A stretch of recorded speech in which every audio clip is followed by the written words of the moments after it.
দেশের পূর্বাঞ্চলে চলমান বন্যা পরিস্থিতি, ছাত্র জনতার আন্দোলনে দেশ থেকে সাবেক প্রধানমন্ত্রী শেখ হাসিনার ভারতে অবস্থান সহ বিভিন্ন কারণে বাংলাদেশে বর্তমান ভারত বিরোধিতা তুঙ্গে উঠেছে। এমন পরিস্থিতিতে ফেসবুক সহ বিভিন্ন সামাজিক যোগাযোগ মাধ্যমে দাবি করা হচ্ছে বাংলাদেশ থেকে ভারতে যাওয়া গ্যাস লাইন বন্ধ করে দেওয়া হয়েছে। আসলে কি ভারতে গ্যাস যাওয়া বন্ধ? ভারতে কিভাবে যেত গ্যাস তা জানাবো আজকের এই ভিডিওতে। চলুন শুরু করা যাক। 2019 সালে বাংলাদেশ থেকে ভারতের উত্তর পূর্বাঞ্চলে প্রাকৃতিক গ্যাস রপ্তানি করা হবে এমন একটি দাবি ছড়িয়ে পড়ে।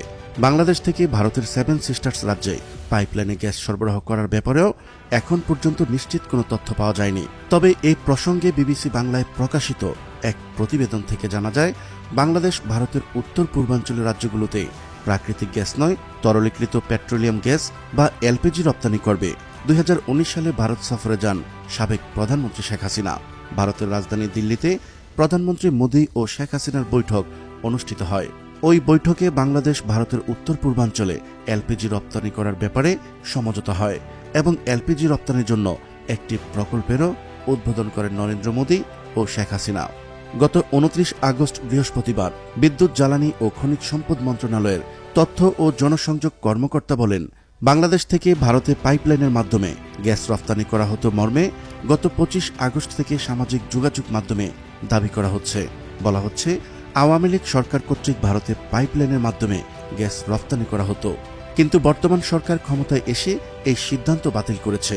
এই প্রেক্ষিতে ভারতের বিভিন্ন রাজ্যে বাংলাদেশ থেকে সরবরাহ করা গ্যাস লাইনের সংযোগও বন্ধ করে দিয়েছে বাংলাদেশ। একই দাবিতে ভিডিও প্রচার করা হচ্ছে। বিজ্ঞপ্তিতে আরও বলা হয়, প্রকৃতপক্ষে বাংলাদেশ থেকে কোনো প্রকার প্রাকৃতিক গ্যাস পাইপলাইনের মাধ্যমে ভারতে রপ্তানি হয় না। বাংলাদেশ থেকে ভারতে গ্যাস সরবরাহ বন্ধ করে দেওয়ার যে দাবিটি প্রচার করা হচ্ছে তা সঠিক নয়। তবে এলপি গ্যাস রপ্তানি হলেও তার সরবরাহ বন্ধ করা হয়নি। যে ভিডিওটি প্রচার করা হচ্ছে তাও 2 বছরের পুরনো এবং ভিন্ন ঘটনার। ভারতে বাংলাদেশ থেকে কখনোই পাইপলাইনের মাধ্যমে প্রাকৃতিক গ্যাস সরবরাহ করা হয়নি। তবে বিবিসি বাংলা থেকে পাওয়া তথ্য মতে বাংলাদেশ থেকে ভারতে 2022 সাল পর্যন্ত তরলীকৃত পেট্রোলিয়াম গ্যাস বা এলপিজি রপ্তানির তথ্য পাওয়া যায়। 2019 সালের সমঝোতা অনুযায়ী বাংলাদেশের ব্যক্তি মালিকানাধীন ওমেরা বেক্সিমকো ও বিএম এনার্জি পেট্রোলিয়ামের মাধ্যমে ভারতের উত্তর পূর্বাঞ্চলের রাজ্যগুলোর জন্য এলপিজি আমদানি করে ইন্ডিয়ান অয়েল কর্পোরেশন।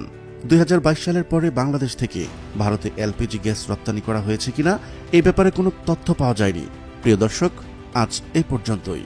শুরু থেকে শেষ পর্যন্ত চেষ্টা করেছি বাংলাদেশ থেকে ভারতে যাওয়া পাইপলাইনের বিষয়টি নিয়ে সঠিক তথ্য উপস্থাপন করতে। কোথাও কোনো তথ্যগত ভুল কিংবা আপনার পরামর্শ থেকে থাকলে তা কমেন্ট করে জানাতে পারেন। দেখা হচ্ছে নতুন কোনো বিষয় নিয়ে। ততক্ষণ পর্যন্ত মহান আল্লাহ তাআলা সবাইকে ভালো রাখুক, সুস্থ রাখুক। আল্লাহ হাফেজ।